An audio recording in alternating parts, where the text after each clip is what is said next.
Second slide.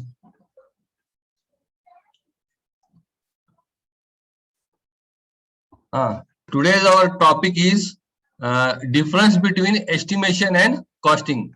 We are already studied the definition of estimation and costing, and now today we study what is the difference between estimation and costing. My voice clear आ रहा है ना? आवाज I am audible ना?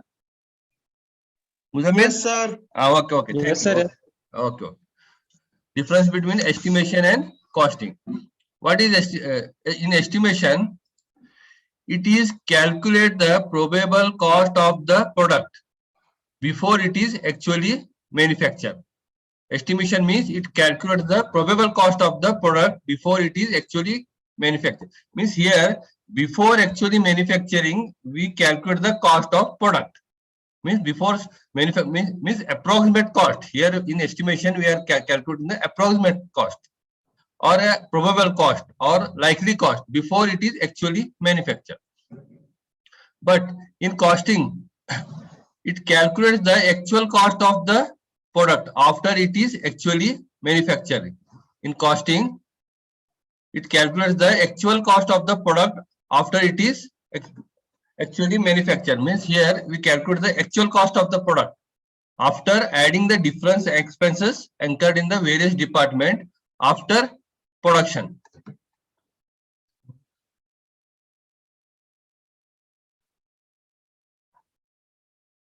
After production, this estimation is done before production. Costing is done after production. Estimation means it is art of finding the probable cost of the product, but costing is it is art of finding the actual cost of the product after manufacturing.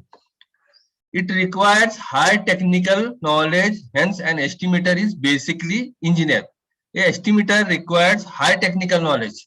Means we require engineers. In estimation department we require engineers who is having all technical knowledge.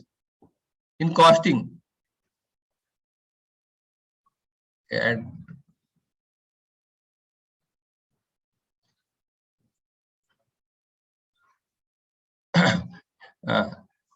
in costing, it requires the knowledge of accounts, and hence the costing is done by accounts department. In costing, the person who is doing costing, he is having a accounts knowledge. Means anybody can be do the costing, but he is having an accounts knowledge. Next, estimation is carried out before the product is actually manufactured.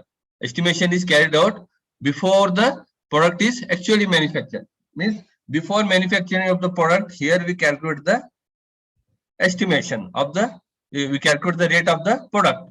Therefore, it does not give any idea about whether the product will be profitable or not. Means here we calculate the rate before actually manufacturing.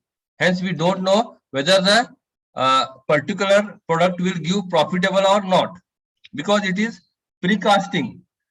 This is a forecasting, means this is a forecasting. This is not the actual. But in costing is costing carried out after the product is actually manufactured. When costing is done after the manufacturing of the product. Therefore, it gives an idea about the profitability of the product. Means here we come to know that whether the particular product will give profit or not. In costing, we get the exact rate, whether this product will give profit or not. But in estimation, we get the approximate rate. This is the main difference between estimation and costing. Okay, shall I move to next slide? Yes, sir. Okay, thank you.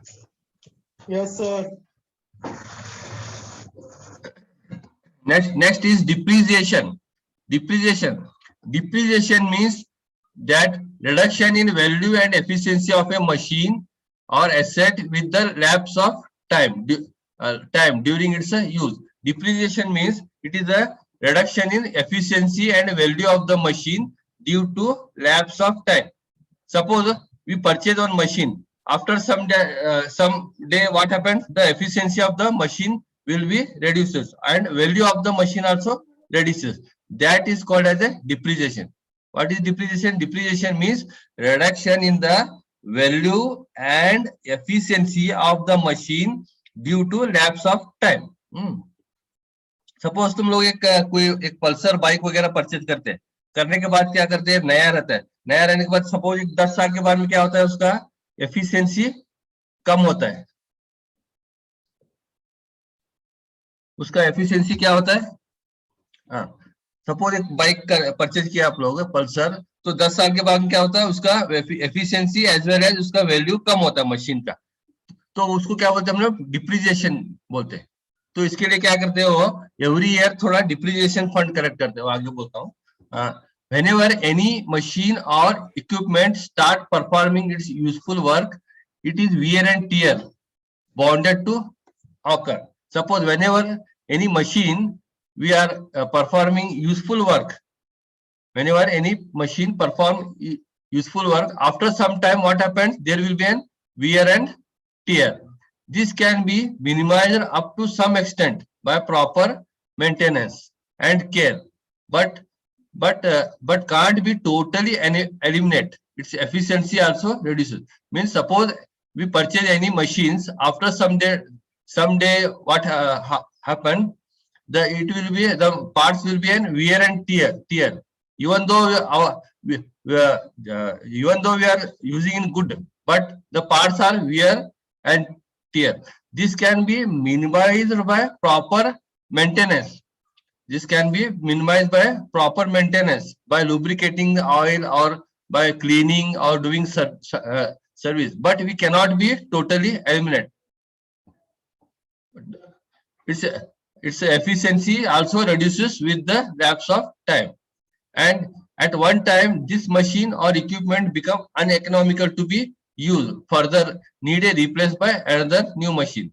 For example, ये बोला ना, आप एक bike purchase किया समझो, तो bike जो 20 साल होने के बाद क्या आता है, इवन दो आप उसको सर्विसिंग कर रहे हैं, एज पर मैनुअल जो देता है वो कंपनी वाला, उसके हिसाब से सर्विसिंग कर रहे हैं, फिर भी 20 साल के बाद में उसका एफिशिएंसी कम होता है। फॉर एग्जांपल तुम जब, बराबर नहीं आ रहा सर, आवाज नहीं आ रहा, चलो एक मिनट।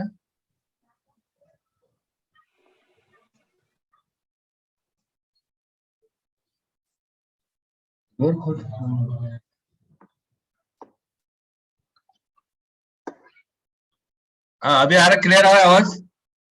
हेलो, हाँ सर, हाँ सर, हाँ। तो अभी एक मशीन, अभी एक बाइक वगैरह परचेज किया है, तो एक 20 साल के बाद में क्या होता है, वो उसका एफिशिएंसी कम होता है। तो शुरू में समझो वो एक एवरेज दे रहा है पेट्रोल का, कितना 50 किलोमीटर पर लीटर दे रहा है, तो अभी 20 साल के बाद में क्या होता है, वो अराउंड 30 किलोमीटर देगा आपको पर litre. Even though you do the good maintenance और लुब्रिकेशन, मेंटेनेंस, सर्विसिंग सब करने के बाद भी वो नहीं देता, वो एवरेज नहीं देता है। तो तब क्या करना पड़ता है आपको, वो मशीन को, वो बाइक को रिप्लेस करना पड़ता है। क्यों? क्योंकि वो एवरेज नहीं दे रहा है, उसका पिकअप कम हो गया है, तो उसके लिए क्या करते हैं, डिप्रिसिएशन बोलते हैं, उसको क्या बोलते हैं, depreciation of machine. Therefore some money should be set aside,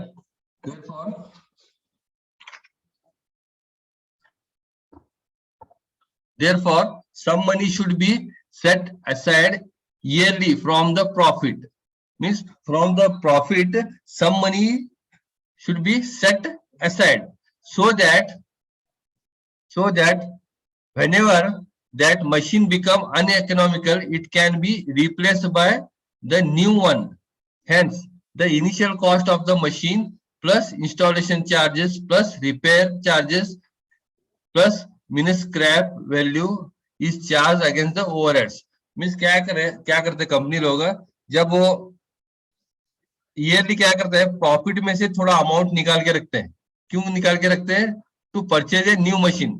क्या होता है, अभी एक ही दम आप जो, अब समझो आपका बाइक है, या सपोज एक लेथ मशीन है ये, और एक सीएनसी मशीन आप है जो वर्क कर रहा है, तो उसका कॉस्ट है अराउंड, एक सीएनसी मशीन का suppose you consider as a 50 lakh rupees एक सीएनसी मशीन। तो क्या करते हैं, 10 साल के बाद में क्या आता है, हम लोग फिर उसको रिप्लेस करने का रहता है, क्योंकि वो ओल्ड रहता है ना, तो एट टाइम एकदम वो उसका जब नया सीएनसी जब मार्केट में आता है उसका रेट समझो 75 लाख रुपीज है, तो एट ए टाइम वो बर्डन होता है कंपनी को लेने के लिए। तो इसके लिए क्या करते हैं वो ईयरली डिप्रिसिएशन फंड कलेक्ट करते हैं। क्या वो प्रॉफिट में से जो है ना वो थोड़ा अमाउंट निकाल के रखते हैं as a depreciation fund. Profit में से क्या करते हैं थोड़ा अमाउंट निकाल के रख के एज ए डिप्रिसिएशन फंड। बाद में क्या करते हैं वो 10 साल के बाद में समझो वो लोग 5 लाख रुपए समझो कुछ 3-4 लाख रुपए काट रखते हैं, तो वो 10 साल के बाद में 30 लाख रुपए हो गया समझो वो अमाउंट। और बाद में एग्जिस्टिंग जो मशीन रहता है ना तुम्हारा जो सीएनसी मशीन उसको स्क्रैप करते हैं। तो अभी ये 50 लाख रुपए हो गए, ये 30 लाख रुपए हो गए, वो एक स्क्रैप किए तो वो एक 20 लाख रुपए है समझो स्क्रैप में, तो टोटल कितना हुआ 50 लाख रुपए हुआ। तो और नया मशीन कितना है मार्केट में 75 लाख रुपीज है। तो क्या करते हैं कंपनी लोग और वो 25 लाख रुपीज डाल के नया 75 का नया मशीन लेते हैं। तो इसके लिए क्या करते हैं वो लोग company every year depreciation fund करके एक अमाउंट क्या करते हैं ऐड करते जाते हैं फ्रॉम द प्रॉफिट में डिडक्ट करते हो डिप्रिसिएशन फंड एवरी ईयर। क्या है देखो depreciation is a measure of wearing out और loss of value of the machine. Means by depreciation we measure the loss of value of machine और asset from its use. The amount deducted every year from the profit for the replacement of machine or asset at the end of the useful life is known as a depreciation fund or sinking fund। मैं already बोला ना आपको। तो क्या करते हैं लोग yearly profit में से some amount will be set keep asset, थोड़ा अमाउंट उसको बाजू में रखते हैं। तो बाद में क्या करते हैं इस अमाउंट से वो नया मशीन परचेज करते हैं, तो उसको क्या बोलते हैं हम लोग डिप्रिसिएशन फंड और सिंकिंग फंड बोल के हर एक प्रॉफिट में थोड़ा अमाउंट काट के बनाते हैं। समझे ना। Depreciation means that reduction in the value and efficiency of the machine, reduction in the value and efficiency of the machine due to lapse of time. ये है क्लियर हुआ ना रुखसार? हेलो रुखसार।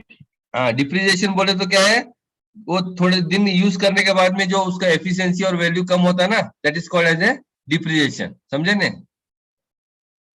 हेलो। हाँ तो उसके लिए क्या करते हैं कंपनी प्रॉफिट में से थोड़ा परसेंटेज काट के रखते हैं, क्योंकि एक ही साथ में हम नया मशीन नहीं परचेज कर सकते हैं ना, पैसा बहुत होता है नहीं? तो इसके लिए क्या है this is called as a depreciation fund. Shall I move to next slide? Yes sir. Okay thank you. Next one is obsolescence. Obsolescence. Obsolescence is the depreciation of existing machine or asset due to new or better invention or design of equipment or process etc. Means obsolescence is the depreciation of the existing machine. existing machine जो भी अभी machine है समझो, मैं एक machine ये क्या बोलता हूँ एक सीएनसी मशीन परचेज करता हूँ, उसका डिप्रिसिएशन हो, एग्जिस्टिंग मशीन का डिप्रिसिएशन वो क्या है बोलो तो suppose a factory owner purchase a machine for his production shop, but after some days a better and high technology machine comes in the market. Suppose a factory owner purchase a new machine, after some days a new machine come in the market has better technology than this existing machine market, whose production rate, accuracy and quality is very high. Means that machine production rate and accuracy and quality is very high and much economical. It is economical also. In such case, even though the old machine is efficient, but becomes out of fashion and uneconomical due to new better machine which has come in the market. This is known as obsolescence. Suppose our machine is in good working condition, but even though a new machine comes in the market which is more economical than this old machine, and the production rate also more than this old existing machine, even though our machine is good working condition, then at that time then also we have to replace this old machine by new machine. That is called as a obsolescence. Obsolescence बोले तो क्या, देखो अभी हम लोग एक machine है हमारे पास, एक अभी मैं एक नया मशीन परचेज किया, सीएनसी मशीन है। तो क्या होता है, एक 5 साल के बाद में क्या होता है, और एक मशीन आता है मार्केट में, वही टाइप का सेम सीएनसी मशीन, लेकिन उसमें क्या है, उसमें एक्यूरेसी ज्यादा है, टेक्नोलॉजी बहुत एडवांस है, उसमें बहुत क्वालिटी वर्क मिल रहा है, और प्रोडक्शन रेट समझो, हमारा जो मशीन दिए थे हम लोग 1 मिनट में 100 पीस बना रहा है, तो समझो 1 मिनट में 150 पीस बना रहा है। तो इसके लिए क्या होता है, हम लोग को मार्केट में कॉम्पीट नहीं कर पाते, वो मशीन बहुत इकोनॉमिक है, लेकिन इवन दो हमारा मशीन अच्छा है, काम कर रहा है, फिर भी हम लोग क्या करना पड़ेगा, उसको न्यू मशीन परचेज करना पड़ेगा। तो उसके लिए भी क्या करते हैं, प्रॉफिट में से ईयरली अपसुलेंस फंड करके अलग से रखते हैं। कौन कौन सा, फर्स्ट डिप्रिसिएशन फंड रखते हैं, और बाद में क्या करते हैं ये लोग, अपसुलेंस फंड। तो ये फंड हर जो भी प्रॉफिट होता है उसमें से काट के रखते हैं, जब बाद में ऐसा कोई नया मशीन आए तो वो परचेज करते हैं। ठीक है, shall I move to next slide? Yes, sir. Okay okay, thank you. Next, idleness. Idleness means there will be idleness of machine और वर्कर। आइडलनेस मीन्स बिना काम करे रहने का, टाइम पास करते हैं ना, कुछ भी काम रहता है। अभी देखें नहीं, खेत में आप कुछ लेबर को लगा, हेलो सर कंपनी में प्रॉफिट नहीं आया तो कैसा फंड रखते हैं क्या सर? क्या क्या बोले? कंपनी में प्रॉफिट नहीं आया बोले तो फंड रखते हैं क्या सर वो? नहीं, वही जो प्रॉफिट नहीं आया तो कर नहीं, जो भी प्रॉफिट आता है उसमें तो रखते हैं, अगर प्रॉफिट नहीं आया तो नहीं रखते वो, है ना। कंपनी थोड़े दिन के बाद बंद हो छोड़ती है। तो कंपनी जब अभी रनिंग समझो, अभी तुम्हें हाँ जी, हेलो, हाँ बोलिए बोलिए, हेलो, अभी हाँ समझो, सर, अभी आवाज नहीं आ रही सर अब। हाँ अभी आ रही है ना। अभी जैसे किर्लोस्कर कंपनी है, समझो अभी बड़े बड़े जो कंपनीज है, देखो टाटा जब हमारा ये बना है, समझो नैनो कार है, समझो मारुति है, ऐसे जो बड़े बड़े कंपनीज है ना, तो उनके अंदर मशीन्स रहते हैं बड़े बड़े। तो समझो एक एक 10 साल के बाद और एक नया इकोनॉमिकल और बहुत अच्छा एडवांस मशीन आता है, तब क्या करना पड़ता है उसको, वो ओल्ड मशीन रिप्लेस करना पड़ता है। तो ये जो बोल रहा हूँ बड़े बड़ी कंपनीज का है, छोटे कंपनीज नहीं है, नहीं मेंटेन करते हैं लोग, हमारे जो छोटे चलते रहते हैं ना, जो प्राइवेट लिमिटेड रहते हैं वो नहीं करते। जो बड़े बड़े कंपनीज में जो मशीन के कॉस्ट रहते हैं 1 करोड़ 2 करोड़ 5 करोड़ 10 करोड़, ये जो रेट्स रहते हैं ना, वो मशीन को मेंटेन करते हैं, समझे नहीं? हाँ, हेलो, क्लियर हुआ? हेलो हेलो, हाँ सर। हाँ क्लियर हुआ ना? हाँ, अभी हाँ सर। हाँ, अभी आइडलनेस देखो, आइडलनेस का तो क्या है, idleness in an industry may be two type, there are two types of idleness, one is idleness of machines, another one is idleness of worker. ये क्या है, आइडलनेस ऑफ मशीन है, जो मशीन बिना काम करे रुकता है, करता है ऐसे ही। और दूसरा आइडलनेस क्या है, आइडलनेस ऑफ वर्कर है। आइडलनेस ऑफ मशीन क्या है, what is idleness of machine? This is the time when machine remains idle without doing any useful work. Idleness may be due to the following reason. Means this is the time where machine do not do any work. It is without doing any work. First, mechanical reasons. क्या क्या है mechanical reasons? क्या क्या है? Idleness may be due to breakdown of machines. Means any part breakdown हुआ है, कुछ भी कोई पार्ट मशीन का ब्रेकडाउन हुआ, तब क्या कर सकते, तो मशीन चला सकते क्या?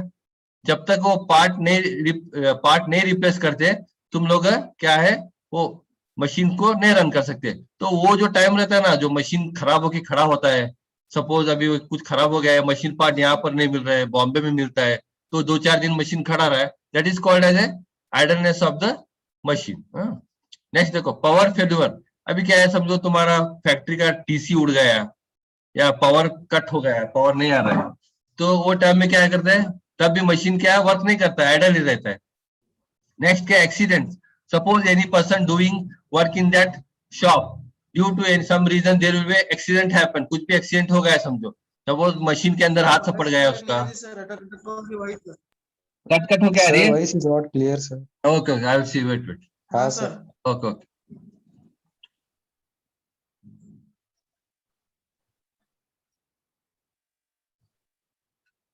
देखो अभी क्लियर आ रही है? हेलो, हाँ सर, हाँ थोड़ा नेट का प्रॉब्लम रहता है ना, थोड़ा सर्वर भी हाँ, सुबह हेलो सुबह सर। ये रहता है, थोड़ा इसके लिए होता है। नेक्स्ट क्या है? एक्सीडेंट्स। एक्सीडेंट्स बोले तो कुछ भी मशीन में हाथ सपड़ गया, ये हुआ, ऐसा होके क्या होता है, वो मशीन में आइडलनेस होता है। नेक्स्ट है improper planning. Next one is improper planning. Machine may remain idle due to improper planning, such as not engaging the machine to their fully capacity, providing more machine, or lack of supervision. Suppose a machine is improper planning. Suppose क्या है, वो machine कुछ भी, कोई भी machine में कुछ भी काम कर रहा है, प्रॉपर प्लानिंग ही नहीं है। सपोज अभी देखो हम लोग मशीन शॉप में क्या करते हैं, कैसा करते हैं, पहले एक्सॉ मशीन पे कट करते हैं, ये हमारा जॉब कट करते हैं, बाद में क्या करते हैं, उसको लेथ मशीन में टर्निंग करते हैं, बाद में क्या करते हैं, उसको शेपिंग मशीन में शेपिंग करते हैं, बाद में मिलिंग करते हैं। ऐसा स्टेज वाइज हम लोग ऑपरेशंस करते हैं। लेकिन इसमें क्या है, सपोज हम लोग क्या इम्प्रॉपर ऑपरेशन करते हैं, पर स्टेज वाइज बराबर नहीं करते। और सपोज हमको एक मशीन का रिक्वायरमेंट है, 2 मशीन परचेज किया, तो एक मशीन आइडल रहेगा ना। सपोज हमको एक मशीन का रिक्वायरमेंट है, तो 2 मशीन परचेज किए, तो एक मशीन आइडल रहेगा। और एक बार सुपरवाइजर, जो सुपरवाइजर रहता है ना, तो सुपरवाइजर को प्रॉपर केयर करना। सुपरवाइजर क्या करना, केयर करना, देखना क्या मशीन आइडल है, क्या मशीन को मैक्सिमम यूज में ला रहे क्या नहीं। तो क्या है, वो सुपरवाइजर का ड्यूटी है। प्रोवाइडिंग मोर मशीन और lack of supervision. Lack of supervision means supervisor carelessness करने के साथ। सपोज अभी नेक्स्ट ऑपरेशन हमारा है, अब तो डिस्कवरी चैनल में देखे रहेंगे, फूड फैक्ट्री वगैरह में, फूड फैक्ट्री देखे नहीं कैसा चलते रहता है, उसमें एक के बाद एक के बाद एक के बाद जाके लास्ट में पैकिंग होके आता है। तो उस तरह से प्रॉपर प्लानिंग रहना चाहिए और सुपरविजन होना चाहिए। नेक्स्ट क्या है, idleness of the worker. Next है idleness of workers. This is the time when worker remain idle, but he has been paid for this duration also. The idleness of worker may be due to the following reason. Means idleness of worker means in this time the company is paying for that labor, but the labor is not performing his duty. That is called as a idleness of the labor. In which first one is, in this category, the worker do not perform useful work due to their personal reason. In this, the worker do not perform useful work due to their personal reason. Example क्या है, due to strike. Suppose company में strike रहा, तो labour काम कर सकते क्या? नहीं करते, लेबर स्ट्राइक में जाके बैठते। नेक्स्ट क्या है, तो एक्सीडेंट हो गया, समझो कुछ एक्सीडेंट हो गया, तो क्या करते हैं, लेबर सब जमा होके खड़े हो जाते हैं उधर, ये क्या हुआ करके देखने के लिए, एम्बुलेंस बुलाओ, ये बुलाओ, वो बुलाओ करके, तब भी आइडलनेस हो जाता है लेबर का। नेक्स्ट क्या है, नेचर कॉल्स। नेचर कॉल्स बोले तो पानी पीने के लिए जा रहा है, टॉयलेट जा रहा है, बाथरूम जा रहा है, इस तरह से जा रहा है, तो ये सब हम अवॉइड नहीं कर सकते। ये सब wastage of time by the labour. अभी मैकेनिकल रीजन क्या है, देखो, in this category the worker remain idle due to power failure. Suppose current चला गया, तब क्या वर्कर क्या काम कर सकता है, क्या नहीं कर सकता है। मशीन पे जो मशीनिस्ट है, तो मशीनिस्ट क्या करेगा, वेट करेगा करंट आने तक। तो उस टाइम में कंपनी उसको पे कर रही है, लेकिन क्या है, प्रोडक्शन नहीं हो रहा है। कंपनी क्या कर रही है, उसको पे कर रही है, लेकिन प्रोडक्शन नहीं हो रहा है। Next, breakdown of machine. Suppose machine खराब हो गया कुछ, तो वो टाइम में क्या होता है, तब भी क्या करेगा, वो मशीनिस्ट क्या करेगा, बैठ जाएगा, साहब मशीन खराब हो गया, हम क्या कर सकते हैं, इसको रिपेयर ही कराओ। तो वो टाइम क्या है, जब तक मशीन रिपेयर नहीं होगा तब तक उसको सैलरी दे रहे हैं। फॉर एग्जाम्पल देखो, अभी ब्रेकडाउन हो गया, अभी हमको सैलरी मिल रहा है, तो अभी क्या है, हम लोग कॉलेज में काम नहीं कर रहे, लेकिन फिर भी सैलरी मिल रहा है ना। तो ऐसे रीजन रहते हैं। अभी ये तो ये रीजन है, क्या क्या है, ये power failure, breakdown of machine. अभी क्या है, कोविड का रीजन ऐड करेंगे नेक्स्ट टाइम जब सिलेबस फ्रेम करेंगे, कोविड का ऐड करेंगे वो लोग। नेक्स्ट क्या है, सुपरवाइजर। देखो, सुपरवाइजर मीन्स ये सुपरवाइजर का ड्यूटी है, supervisor. In this category the worker remain idle due to poor supervision, such as wasting of time by the worker, waiting to receive the instruction from the supervisor. Sometime worker may waste his time by wandering here and there. Means here poor supervision. What happens? The supervisor will not give the instruction to the worker properly in timely to do the work. At that time, the worker remains idle. They don't do any work. समझे नहीं? ये supervisor का, तो supervisor जो रहता है ना, वो इंस्ट्रक्शन ही नहीं रहता है, नेक्स्ट तुम्हारा काम ये है, ये तुम उधर जाओ, वो काम करो, तुम ये करो, ऐसा वो कुछ भी इंस्ट्रक्शन नहीं देगा. चुप बैठेगा तो क्या करेंगे सुपरवाइजर? वर्कर्स इधर से उधर घूमते रह जाएंगे. तो supervision also required, strict supervision also required. ठीक है, अंडरस्टैंड हुआ है? आइडलनेस. Yes, sir. ठीक है, नेक्स्ट Yes, sir. टॉपिक. हाँ हेलो, बोलिए बोलिए. हाँ हेलो, कोई क्वेश्चन, कोई क्वेरीज रहे तो बोलिए. No, no, sir, no. No ने? हाँ ठीक है, will go to next slide. Next one is repair and maintenance. It is also very important. Repair and maintenance.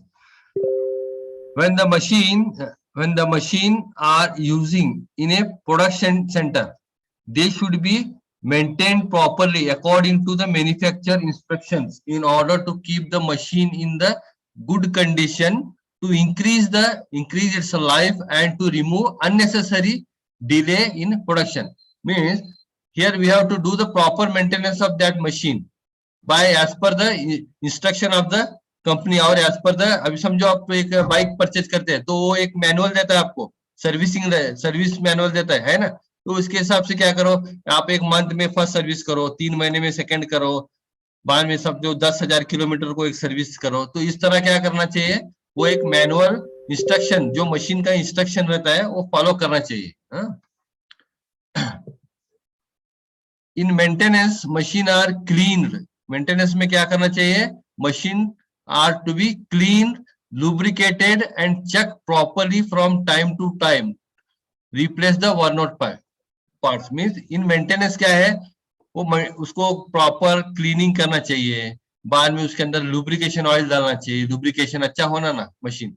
बाद में क्या है, ऊपर से ऊपर चेक करना कोई भी पार्ट्स खराब हो रहा है क्या, कोई पार्ट्स लूज है या कुछ खराब हो गया तो उसको रिप्लेस बाय न्यू पार्ट. तो ये मेंटेनेंस करना चाहिए. तो ये सब क्या करते हैं, मेंटेनेंस डिपार्टमेंट रहता है उधर, रिपेयर एंड मेंटेनेंस वो करते हैं. Next, repair is the process which brings the defective machines into efficient working conditions. Repair is the process which brings the defective machine into the efficient working condition. Means repair क्या है, एक process है, उसमें defective machine क्या है, working condition में आता है. उसको प्रॉपर रिपेयर वगैरह करेंगे तो उस वापस जो डिफेक्टिव मशीन है वो वर्किंग कंडीशन में आता है. When the machine breakdown occurs during the course its useful life, it should be repaired properly. Therefore, some money has to be spent on the maintenance and repair. तो इसके लिए क्या करते हैं ये लोग भी, सब थोड़ा अमाउंट काट रखते हैं रिपेयर एंड मेंटेनेंस के लिए. तो ये जब मशीन का जो लाइफ रहता है उसमें बहुत से रिपेयर एंड मेंटेनेंस आते हैं. तो इसके लिए देखो, for calculating overhead this expenditure also भी कंसीडर. अभी जो हम लोग एक्सपेंडिचर कैलकुलेट कर रहे हैं तो रिपेयर एंड मेंटेनेंस का भी कंसीडर करना पड़ेगा ओवरहेड. क्या मशीन ऐसा ही नया रहेगा आपका? नहीं रहेगा ना. तो उसका मशीन का एफिशिएंसी भी कम होगा, तो उसका भी थोड़ा अमाउंट काट रखते हो रिपेयर एंड मेंटेनेंस. उसको लुब्रिकेंट ऑयल लगेगा, उसको कॉटन वेस्ट लगेगा पोंछने के लिए. तो ये सब कंसीडर करते हैं. हाँ हेलो, क्लियर है कॉन्सेप्ट? हाँ सर. हाँ Yes, sir. ठीक है. हाँ, कोई क्वेश्चंस वगैरह है? No, sir. No, no. हाँ, इसके नोट्स वगैरह बनाओ आप. हाँ हाँ बना देंगे. हाँ बनाते हैं. कंक्लूड करता हूँ देखो क्लास का. 1 मिनट है, थोड़ा अटेंडेंस लेता हूँ तुम्हारा, लेके कंक्लूड करता हूँ. ठहरो, हाँ सर. 1 मिनट ले रहा हूँ.